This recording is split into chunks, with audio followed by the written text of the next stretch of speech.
pec nám spadla, kdo pak nám ji postaví? Starý pecař není doma a mladý to neumí. Zavoláme kominíka, ten má na to nářadí. Strčí štětku do komína a už je to hotový.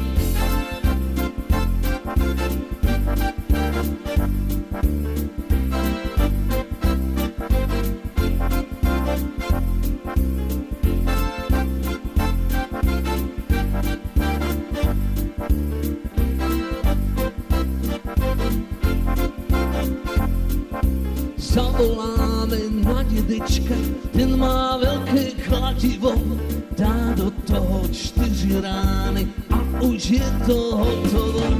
Pec nám spadla, kdo pak nám ji postaví? Starý pecař není doma a mladý to neumí.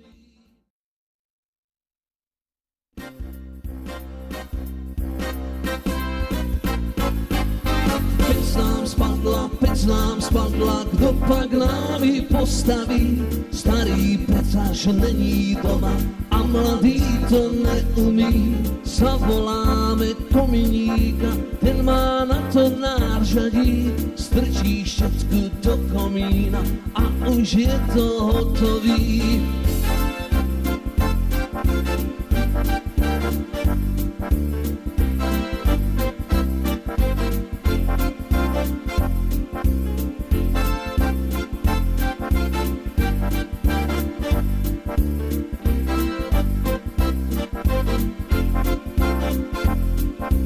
Zavoláme na dědečka, ten má velké kladivo, dá do toho 4 rány a už je to hotovo.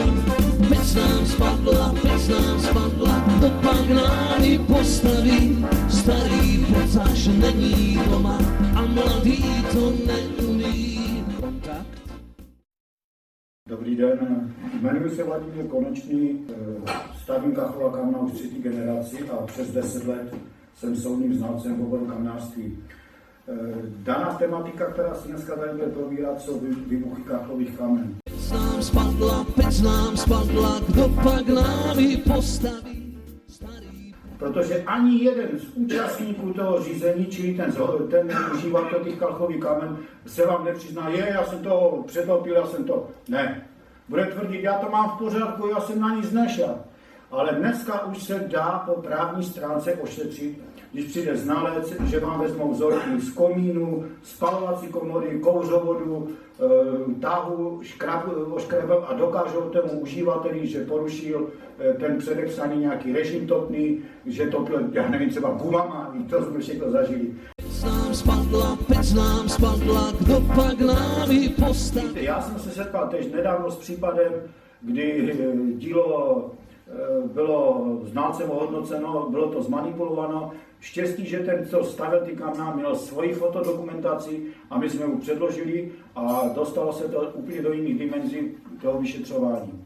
Když máte tohleto všechno připravené a ošetřené, máte šanci aspoň víc s čistým štítem a vyhrát to, anebo prostě vyhrát to.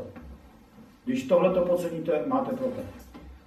Protože lidé, a u vás je to samé, to je všude stejné, lidé jsou velice prostě bezcharakterní, nikdo z nich vám neřekne, Ježíš, já jsem to pokazil, já jsem tam přetopil jsem to, já jsem u toho nebyl.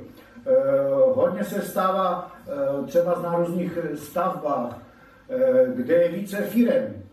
Vy si svoje dílo odvedete, předáte, ty druhé formy jsou tam ještě dál, majitel tam není, oni zatápí, aby jim tam bylo teplo, bouchne to. Vesměs se snaží o to hodit, já nevím, my jsme si to netkli a tak. Toto je právě všechno, v té smlouvě musíte mít ošetřené a trošku si to hlídat a u toho předávacího protokolu to mít ošetřené. Pak máte šanci vyhrát. A platí to zbytečně nějakému vychytrálkovi, je hloupost. Je hloupost. Z mé stránky je to tak všechno. Pec nám spadla, kdo pak nám ji postaví? Aká je najčastejšia príčina toho, že sa stane ten výbuch z vášho pohľadu, akože súdneho znalca? Správná otázka. Z 90% je to špatné užívání uživatele, který to přetopí. Nabere tam, já jsem se setkal, antracit. Jo? Dílo bylo týden hotové, ale já jsem se tam, zapomněl jsem tam nějaký website. Přijedu tam a mu bublala voda v těch zásobníkách. Říkám, co to má znamenat. A teď si dovedete představit, kdybych tam nebyl, kdybych do toho nestoupil třeba za měsíc. Samozřejmě ty spojovací části, kde je kování ve vnitřku, to by bylo teplně zdeformované. A vy za to můžete, kamaráři, my jsme to měli v pořádku, my jsme nic neudělali. Ani jeden se vám nepřizná, že tam napral antracit, nebo gumy, nebo cokoliv, nebo tvrdé bukové dřevo. V době, kdy se to vysušuje. Kdy 2-3 měsíce to dílo musíte pomalinku v klidu vysušovat 3x, 4x denně po hrstce, ať to jde do komína ven ta voda. No? Čili z 90% to vesměs dělají uživatelé. Pec nám spadla, kdo pak nám ji postaví. A ešte predtým, ako mu dám slovo, som dostal jeden e-mail od kachliara z Českej republiky, lebo ako posielam vám oznámenia, tak mám tam aj nejakých kamarátov z Českej republiky. A mám tam jedného kachliara, ktorý mi píše už asi 10 rokov, no sme sa ani nestretli, je troška ďalej, ale som už slúb, že sa k nemu dostavím. No a som mu napísal, že školenie na výbuchy a prišiel mi od neho e-mail a mal som ho za povinnosť asi prečítať, tak čiže som ho požiadal, že či môže ten e-mail zverejniť od neho. Tak on povedal, že nech ho zverejním, ale že nech nedávam tam slova toho zákazníka, ale jeho môžem dať aj e-mail. No, čiže budem vám to čítať, je to 2 stránky, tak je to samozrejme k tým výbuchom.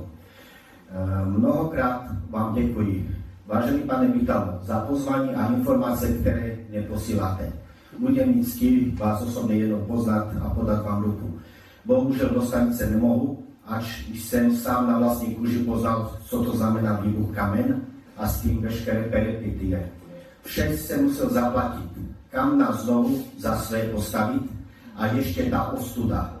Až po roce jsem se dozvěděl, že majitel naložil do kamen ne zrovna suché dřívy, které špatné hořelo.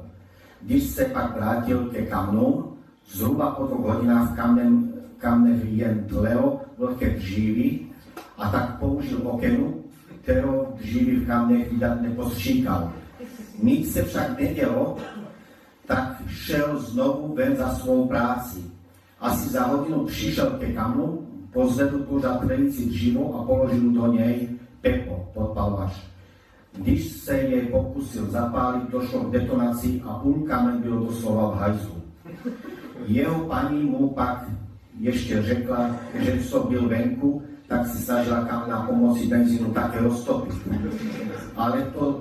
Ale to ten jen syčelo a kamna se nerozhořela. Vše samo sebou zapřeli a já zaplatil zhruba 80 000 korun českých. Tak i já vím, co to je za hrůzu.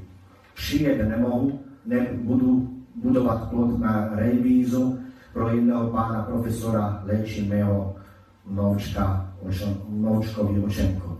Zatím s poklonou Roman Kšejpek, to je ako kamnář. No a keď mi napísal ten e-mail, tak som rozmýšľal, že ako sa to dozvedel, tak ja som mu písal, že dobrý deň, pán Škrejpek, vďaka vám za odpoveď. A vy ste sa toto dodatočne dozvedeli od zákazníka či inej osoby? Pýtam sa preto, že či ste aj neskôr ešte nechceli bojovať za vašu prácu a podobne. Mali ste aj súd, alebo ste to postavili zákazníkovi len na ústnu dohodu s tým, že vás tlačilo? Vďaka, keď pôjdem niekedy okolo, zastavím sa ku vám Vitala. A teraz on mi odpovedá na to, že srdečne zdravím. Jak jsem se dozvěděl co zákazník provedl? Máme tady u nás poměrně slušné stavebníky a jejich majitel pán přece chtěl, mě oslovil s tím, že synovi staví rodinný domek a uvažují o nějakém krbu či kachlácích. Nechtěl by však nic moderního, spíše nějaké retro, klasiku první republiku. Tak jsem se za ním zastavil a on mě velice slušně uvítal, nechal uvažit kafe. Hned v úvodu mě řekl, že chce postavit obdobná kamna, jaké jsem staval pán SY, a že chce tež bezroštové spalování. Právě tomuto SY jsem stavil ta kamna, která tak neslavně skončila a já je musel opravit za své peníze. SY byl totiž můj kamarád, kolega z polovnického sdružení. Postavil jsem se a připravil k obchodu, mu povídám, proč mě volá a chce po mně něco stavět a hned mi připomíná tu událost. Chtěl jsem ho poslat ke všem čertům. On na mě však velice vlídně, ale já vím, že ten průser u toho SY nebyla vaše vina. Jeho paní tam nastříkala okenu a potom i benzín. No a když to chtěl zapálit, tak to bouchlo. Doslova jsem zůstal jako opažený a tak jsem se dozvěděl pravdu. Jednalo se o sloupová kamna ve spodní části s římsou a stavěna jako těžká síla stěn 14 cm, poté už jako středně těžká s ležatými tahy, v každém tahu bouchačka 7x5 cm, přímým odvětřáním na komín. Ovšem benzínové a lihové páry to nedokáže odvést. SY se smál, když to přece chtělovi vykládal. Ten mu na to řekl, že to není k smíchu a že mě podvedl. SY jeho stavební firmy měl nastoupit jako vedoucí jeho betonárky. Sekretárka byla požádána, nech donese smlouvu s pánem s jmenovaním a před ním ji roztrhal. Já, když jsem je potkal, řekl jsem mu, že je pěkný hajzl a on se dodnes domnívá, že ten flek u pána přece chtěla, jsem mu zmažil právě já. Teď sám bojuje se zdravím, postihla ho mrtvice a já se chystám, že jej pojedu navštívit, prež vše, co se stalo, mu tento osud nepřejí. Pozdravím Roman Šejpek. Čiže to vidíte, tu je jeden případ s výbuchom, kde se to dost... Ano. Já bych k tomuto chtěl říct, dneska už ta doba je tak ošetřená, že nám soudním znalcům máme možnost dokázat takovým lumpům, s čím to pílí. Dneska máme na to techniku, která vám vezme vzorky, ať je to z komínu, z palinovice, z spalovací komory a dokážeme, že topil tím, čím nebylo schváleno. Čili to už ošetřené, ale tohle to všechno potom musíte rozjet, jak se ten pán ptal, v reklamačním řízení. Pec nám spadla, kdo pak nám ji postaví? No mluvte. Já bych jenom tady doplnil k tomu, jak se dá poznat, že to bylo náhle vysušené, že nebyl dodržený ten postup postupného pozvolného vysušování. Velice jednoduše, když se veme průměrný vzorek z vnitřní vestavby těch kamen, tak se dá prokázat, že některá místa jsou přesušená až přepalená a celková hmota je stále pod vlivem vysoké vlhkosti.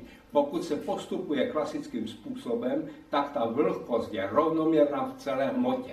To je velice jednoduchý. To jsou ty vzory z viacerých částí té techniky. Ano, to je potom na tom, kdo ten vzorek odebírá, ten už musí vědět, z kterých míst, která jsou exponovaná a jak ten vzorek má odebrat. Na tom hodně záleží. Protože ta laboratoř dokáže jenom to, co v tom vzorku je. Jestli byl vzorek špatně odebraný, tak s tím taky nic nesvede. Nejlepší je v tom případě, když se dostanete do té spalovacího části v místě, kde to bouchlo. To je pro nás to nejlepší, co může být. Bohužel je to deformace velká, ale o tam, když si vezmeme vzorky, tak víme v krátké době, o co tu jedná se. V současné době jsem soudním znalcem pro ekologii a protivýbuchová opatření. A záleží, jaké dřevo použijeme, na vodivosti toho dřeva, na teplné vodivosti, to teplo se bude šířit až do prostřed. Čili tady můžeme mít vevnitř ještě 15 stupňů a tady už můžeme mít třeba 150. Jo? Čili tady bude určitý nějaký teplotní gradient, teplotní spad. To polínko se nám bude postupně vyrovnávat, protože jak ta teplota nahoře dosáhne určité limitní hodnoty, my se k tomu vrátíme, proč dál zatím nebude postupovat, tak bude postupovat směrem dovnitř toho tělesa, dovnitř toho polínka. Samozřejmě přitom dochází k mechanickému namáhání toho polínka, ono se nám bude různě kroutit, bude praskat, což v podstatě usnadňuje procesy spalování. protože tím, jak se nám to polínko otevře, zpřístupní se přístup vzduchu a dojde potom, o tom se budeme bavit dál, k oxidaci a vlastnímu hoření. Pec nám spadla, kdo pak nám ji postaví? Starý pecáš. My musíme u výbuchu splnit 3 podmínky, aby nastal. Musíme mít oxidovadlo, začínám z tohoto konce, co je vzdušný kyslík v podstatě, jo, čili vzduch. Musíme mít hořlavinu, to je dřevný plyn, a musíme mít iniciaci. A protože tam máme spalovací komoru, ohniště, obrovskou teplotu, tak ta iniciace tam je neurekom, jo? Ale ty 3 veličiny musí být, jinak k výbuchu nemůže dojít.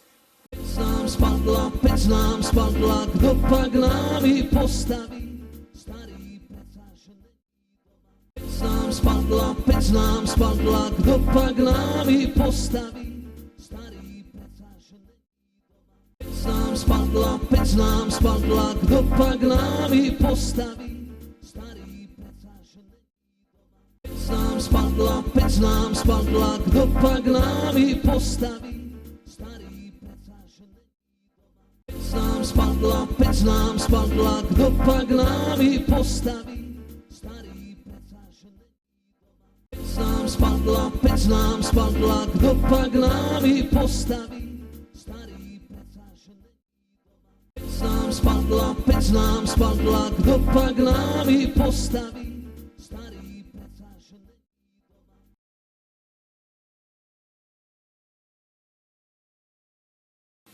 Pokud nějakým způsobem sedne nám hrdlička na sokol, nahou na komín, jo?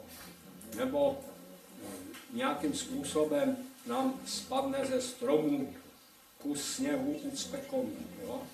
Čili najednou se změní ty podmínky v ty peci, nebudou moci ty spaliny volně odcházet do prostoru, začnou se hromadit kolem ohniska, jo, kde je ten zdroj přívodu toho dřeva, jo, začne se to hromadit, nemůže to volně odtékat.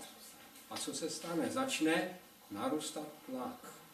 A to je vlastně takový akcelerátor, zpětný motor, jak nám ten tlak začne narůstat, tak začne urychlovat, jo, tu pyrolyzu, protože ona se posune teplotně výš, ty spodiny nemají kam odcházet, nemají kde odvádět teplo, jo. Začne se to stupňovat a vlastně nám ten tlak vystřelí nahoru a bude tlačit na ty okolní stěny spalovací komory, protože s opouchem nemůže, až dosáhne rychlosti zvuku a změní se nám toto řízené hoření v chaotické hoření a dostaneme se k prvnímu stupni, na který bych chtěl upozornit. My to nazýváme, není to nějak vžité mezi běžnou populací, k termínu takzvaný vzbuch. To je, řekl bych, takový jakoby náznak, takový, jak jsme se jako děcka strašili. To je v češtině zbuch. Zbuch. Jak to je v takové slovenčině? blafnutí, jo. V slovenčině. Blafnutí. No, blafnutě, tak. My se domluvíme, my máme blízké jazyky. Takže vzbuch je vlastně takový začínající se rozvíjející se výbuch, jo? Ale v okamžiku, kdyby on mohl se řádně rozvinout, tak dojde k několika okolnostem a my si řekneme, které to jsou, aby mohl vzniknout. Pec nám spadla, kdo pak nám ji postaví? Pec nám spadla, kdo pak nám ji postaví? Říká kolega, nechat to opravdu vyhořet, než to uzavřete, protože jakmile uzavřete přívod toho primárního studeného vzduchu a pak to prudce někdo otevře a vesměs to nikdo nehlídá z těch zákazníků, dochází k té deformaci. Že? Tohleto byste měli tež toho zákazníka na to upozornit, buď to přímo v tím předávacím protokolu, anebo ústně říct vy, pozor na to, jak vám ten plamen jde, nechte to v klidu vyhořet a pak máte všechno v pohodě. Jo? Potřebujeme si odskočit do krámu, tak tam pořádně naladujeme do té pece, aby nám to nevyhaslo. Je? A samozřejmě, aby to nevyhaslo, tak zavřeme dvířka, aby to tak rychle nehořelo, to už v podstatě malé děcka ví, že když se přivřezu, že to tak rychle nehoří. A teď se dostaneme do této prekérní situace. Ta komora je vyžhavena, dejme tomu, na těch 800 stupňů, jo? Čili tam má obrovskou tepelnou kapacitu. Jo? Ten plamen vidíme, ale když se nám povede to ochladit, to jsem řekl už předtím, jak to uděláme, tak nám ten plamen zhasne. Ale ta komora, nebo ohniště, říkejte tomu, jak chcete, je nabitá energií tepelnou. Stále bude dodávat novou a novou masu dřevného plynu, jak se souborně říká vlastně těm splyněným produktům dřeva. Stále se to tam bude hromadit, takže vlastně ten sopouch nebude to schopen odvést od větra. Navíc to bude ještě uzavřené, takže on neodhoří. Takže veškeré uvolněný dřevný plyn, aniž by se nějak spotřeboval, musí odejít tím sopouchem. Je prostě nahromaděné a my máme připravenou časovanou bombu. A teď jde jenom o to, kdy se z toho krámu vrátíme a řekneme si, ježišmarja, já tam topím, to asi vyhaslo. Přiběhne k té peci, já se boju, jo, tam už není plamen. Co s tím? Musím to otevřít. A to je ta fatální chyba. Nesmí to otevřít. Musí to nechat tak, jak to je. Nic nepřikladat, trpělivě vyčkat, až ten sopouch nám odvede ten nahromaděný hořlavý plyn. Samozřejmě, až poklesne teplota v ohništi, se to vychladí. Eventuálně necháme tu pec vyhasnout. Nic lepšího neexistuje. Jakýkoliv zásah, jakákoliv manipulace, chraň Bůh okena nebo benzín, jo? V žádném případě.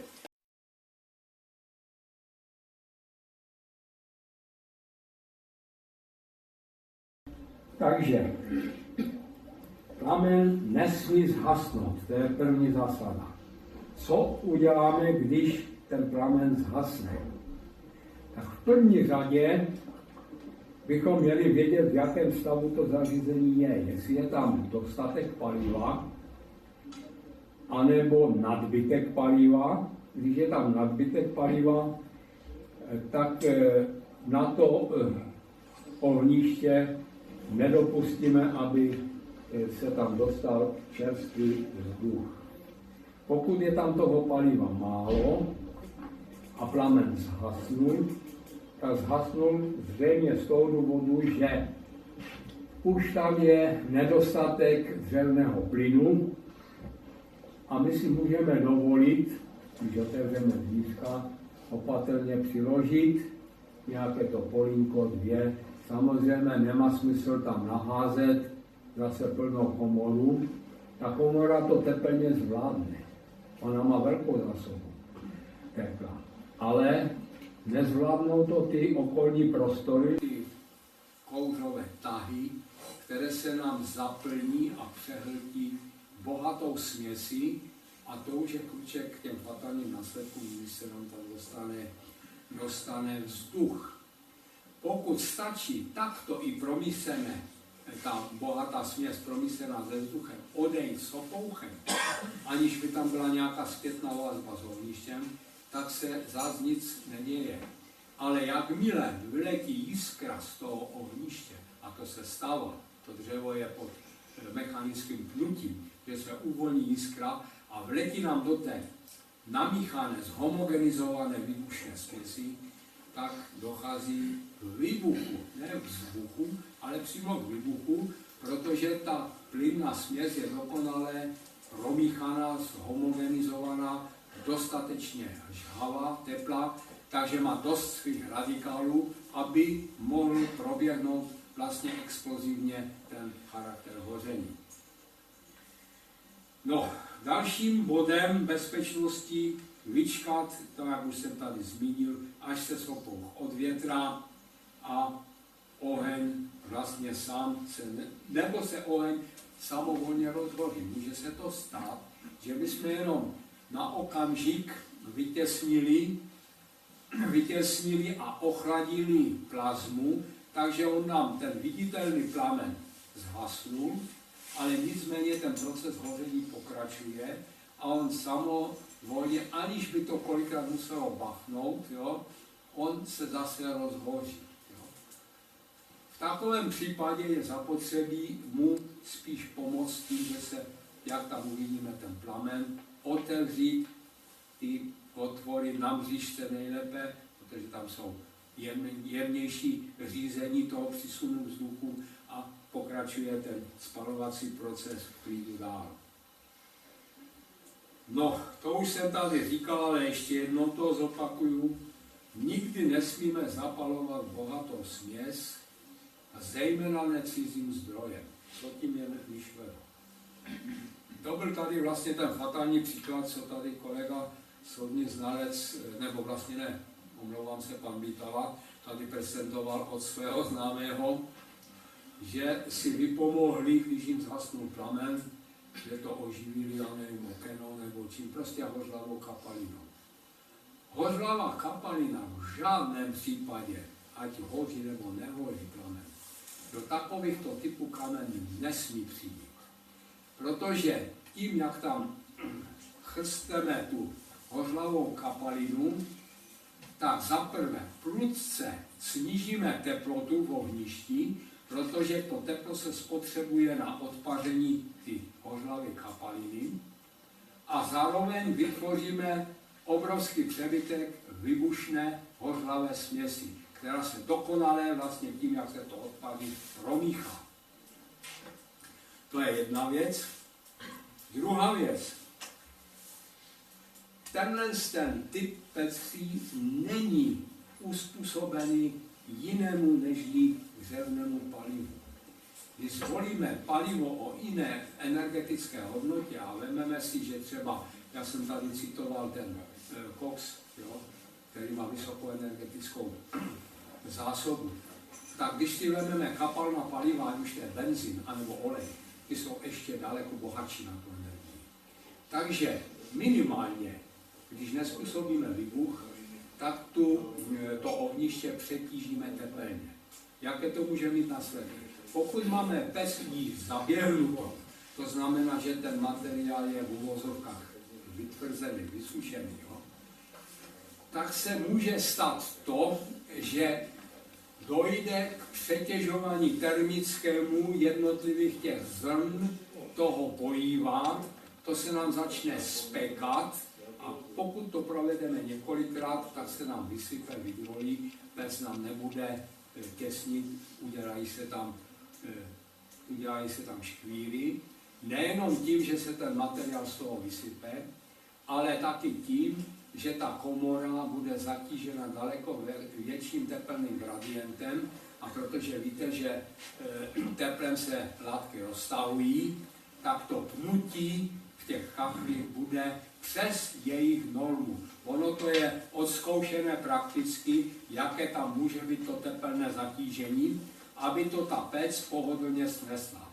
Když to přeženeme, spálíme tu pec v uvozovkách tak, že v důsledku toho pnutí poškodíme jak ty vymazy, tak i ty pružné spoje pomocí nějakých těch per a ta pec, ona bude sice držet, ale pokud budeme pokračovat v takovémto, řekl bych, zběsilém topení, tak ji brzo odrovnáme.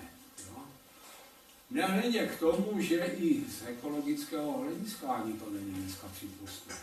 Protože ta pec je uspůsobena na určitý typ paliva, a když tam dáte jiný typ paliva, tak to spalování je posunuté úplně někde jinde.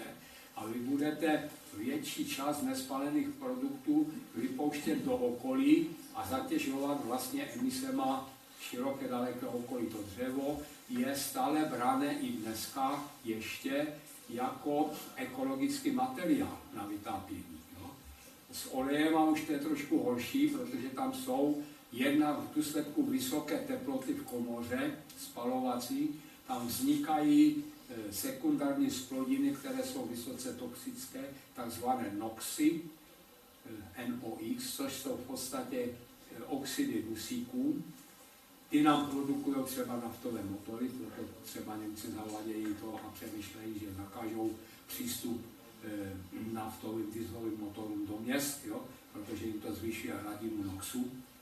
V podstatě jsou i v ohrožení plynové sporáky, protože teplota hoření plamene na tom hořáku vysoce překračuje 1500 stupňů, ta lokální teplota, což má za následek, že při této teplotě vzdušný dusík se spojuje s vzdušným kyslíkem a vznikají tzv. Oxidy dusíku NOx, NOx. Ty jsou jedovaté, kolikrát, když se to přežene, tak to mají barevné, takové načervenalé zbarvení ty plyny.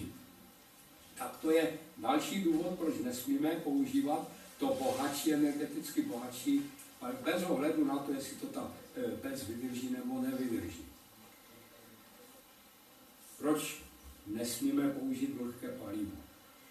Vlhké palivo, pokud ho používáme, tak má snahu produkovat nadměrné množství dřevného plynu. Protože já jsem vám tady samoučelově zmínil tu německou výzkumnou cestu přípravy syntetického benzínu, kdy my vlastně v této komoře vytvoříme tyhle primární podmínky, že voda přítomná v tom dřevu je katalyzována vlastně jak těma solema, které to dřevo obsahuje, ono má asi kolem 2% až 2% minerálních látek, tak vytvoříme ideální podmínky na syntézu, jo, uhlovodíků a v podstatě tím zase obohatíme ten dřevný plyn o další hořlavou složku. Tím pádem vlastně dostaneme k nadprodukci hořlavé směsi a buďme trošičku úctiví a vážme si znalosti našich předků. Oni věděli, jak mají navrhovat velikost topeniště, jak mají uspořádat geometrii, aby nebyla přehlcena tím palivem. Pokud my tam dáme to vlhké palivo, které do té komory, která je postavena na určité parametry, tak samozřejmě tím to rozbouráme. A ta komora pracuje v úplně jiných nedefinovaných podmínkách. Tak zase za prvé poškozujeme tu pec a za druhé jsme zase ruček havárií, protože kdykoliv se nám tvoří nadměrné množství a hromadění dřevného plynu, tak jsme v riziku možné exploze. No, to jsme si už taky říkali, ale dnes není na škodu to zopakovat, že vzduchové průduchy můžeme stlumit, eventuálně uzavřít, až když máme jistotu úplného vyhoření dřevného plynu. To znamená, ne, že nám zhasne plamen a v komoře je tma způsobena kouřovými plyny, ale až jasně vidíme žhavé dřevné úhly, jak z něho tak jenom občas probleskují namodralé plamínky. Ano, v tom případě můžeme uzavřít průduchy a šetřit, zpomalovat to spalování. Proto nedovedu pochopit, jak mohla vzniknout tato myšlenka, že nevhodným jídlem, který obsahuje prchavé látky, obsahuje, protože pochopitelně, kdo dělá maltu a kdo dělá s maltou, tak je to ten klasický mokrý způsob, že? To není suché znění, ta se vždycky používá voda, že? A ta voda jako taková v tom materiálu je, a ač nejsem kamnař, ale přesto to chápu, vy tomu budete rozumět daleko líp. Když se vyzdí taková ta pec, tak je vlastně v surovém stavu a musí se nechat nějaký ten čas, aby se ta voda z toho lepícího materiálu, z toho jílu, z té malty, dostala pryč, ale ne, že ta pec bude třeba 10 let stát jenom tak. Tam se musí řízeným způsobem zatápět, opatrně, aby se respektovalo to pnutí, jo, té konstrukce, ale aby ta teplota byla nad rostným bodem. To znamená, my musíme umožnit tomu materiálu, aby se mohl ty vlhkosti zbavit. A to je proces poměrně zdlouhavý a v dnešní uspěchané době málo kdo se k tomu chce podvolit, tak to chce nějakým způsobem zkrátit a myslí si, že tomu prospěje, když tam program je zatopí. Ne, opak je pravdou. Musí se obrnit trpělivostí a zatopit velice opatrně, aby poskytnul ten čas, aby ten materiál vyschnul, to za prvé.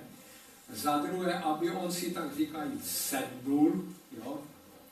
A pak se může pomaličku zatěžovat tepelně až do doporučeného výkonu. Čili prosím vás pěkně, nebojte se toho, že vás někdo napadne, že používáte nevhodný jíl, protože jíl je hodný. To je lež jako věž. Jo?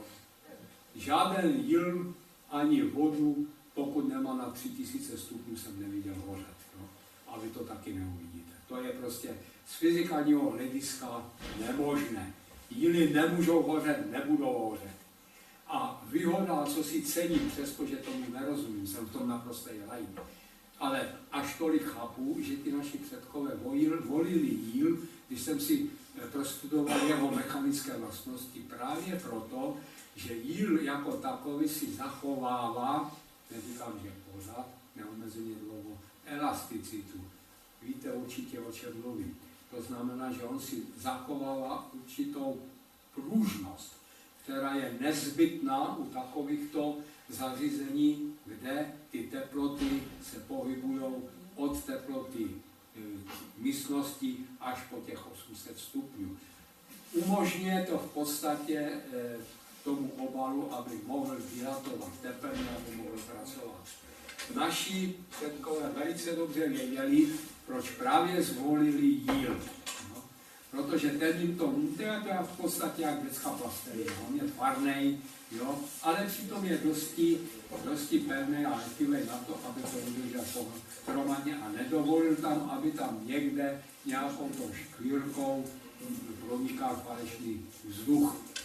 Chtěl bych vás varovat a znovu podotýkám, že nejsem v tomto směru odborník, ale dovolím si vás varovat, abyste nepoužívali takzvané ostřené materiály. To znamená pomoc tomu zařízení, aby bylo pevné, a když budete do toho pušit kladivem, tak to kladivo odskočí a nic s tím neuděláte. Ne, nedělejte to, nepoužívejte ostřené materiály, tím mám na mysli nějaké ty zpevněné malty pomocí cementu nebo i jiné. To jste na cestě do pekel, to jste tady právě o tom, co jsme tam dneska hovořili, že vytvoříte ideální podmínky k tomu, aby mohlo dojít k detonaci v takovémto zařízení. Nedělejte to. Radši, ať se vám sesype ta pec jako hromadka z karet. Vy jste odborníci, vy si s tím poradíte, vy to znovu postavíte. Jak se to zpívá v té písničce, že? Takže to bude asi k tomu materiálu. Myslím si, že jakákoliv laická chyba, nepozornost, neznalost zákazníka, tedy uživatele, jo, může snadno, velice snadno navodit ideální podmínky, že tam dojde k hromadění té výbušné směsi. Pec nám spadla, kdo pak nám ji postaví? Starý pecáš pec nám spadla, kdo pak nám ji postaví? Starý pecáš. Všecko, co se dělalo, experimenty, pokus, omyl, vyžadalo si to i ztráty na lidských životech, ale je to podložené, čili ne kamnář, ale už vždycky to je špatná manipulace se zařízením. Ať už z nedbalosti nebo z nepochopení, z lajdáctví či z jiných věcí, ale vždycky je to špatnou manipulací toho, kterého provozovatele. Dělám 25 roků soudní znalectví právě v tom oboru výbuchu. A nesetkal jsem se s jediným případem, aby výbuch byl způsobený někým jiným než tou postiženou obětí. Ať už byl živej, nebo to nepřežil.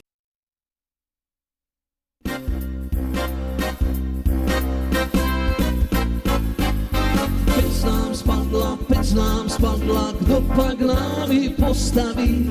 Starý pecař není doma a mladý to neumí. Zavoláme kominíka, ten má na to nářadí. Strčí štětku do komína a už je to hotový.